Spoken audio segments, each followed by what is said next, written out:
കാസർഗോഡ് പൊയ്നാച്ചി പറമ്പയിൽ മകന്റെ വിയോഗം താങ്ങാൻ കഴിയാതെ ഉള്ളുരുകി കഴിഞ്ഞിരുന്ന മാതാപിതാക്കൾ ജീവനൊടുക്കിയ സംഭവത്തിൽ ദുഃഖം താങ്ങാൻ കഴിയാതെ നാട്.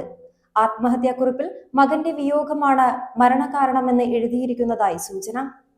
വാത്സല്യത്തിന്റെയും സ്നേഹത്തിന്റെയും കളിച്ചിരികൾ കേട്ട പറമ്പയിലെ വീട് 2 മാസത്തിനിടയിൽ 3 മരണം കണ്ട് പകച്ചു നിൽക്കുകയാണ്.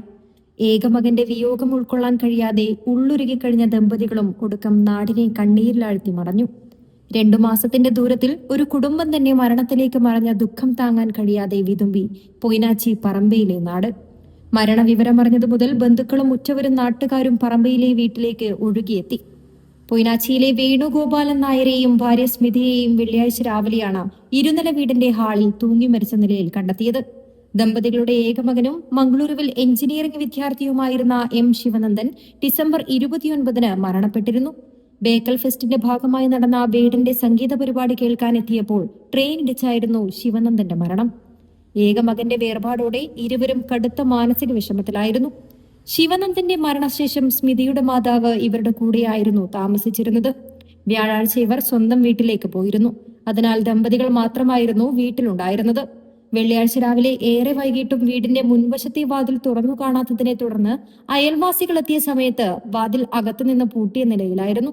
വിശദമായ പരിശോധനയിലാണ് ഇരുവരെയും തൂങ്ങി മരിച്ച നിലയിൽ കണ്ടെത്തിയത്. വീട്ടിൽ നിന്ന് കണ്ടെത്തിയ ആത്മഹത്യാക്കുറിപ്പിൽ മകന്റെ വിയോഗമാണ് മരണകാരണമെന്ന് പറയുന്നതായാണ് വിവരം. മകന്റെ വിയോഗത്തിന് ശേഷം ഇനി ജീവിക്കില്ലെന്ന് ദമ്പതികൾ ബന്ധുക്കളോടും മറ്റും പറഞ്ഞിരുന്നുവെന്നും പറയുന്നു. അതിനാൽ ബന്ധുക്കളും നാട്ടുകാരും സുഹൃത്തുക്കളും ഇവരുടെ കാര്യത്തിൽ വലിയ ശ്രദ്ധ പുലർത്തിയിരുന്നു.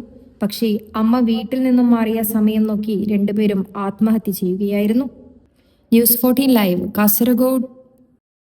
ലോകോത്തര ബ്രാൻഡായ ഗോദ്രേജിന്റെ ഇന്റീരിയോ, കബോർഡ്, അലമാരകൾ, ലോക്കറുകൾ എന്നിവയുടെ വിൽപ്പനയിലും വിൽപ്പനാനന്തര സേവനത്തിലും എക്കാലത്തും മികച്ചുനിന്ന 120 വർഷങ്ങളുടെ പാരമ്പര്യം. Godrej commission and general agency NH 66 Anangoor Kasaragod.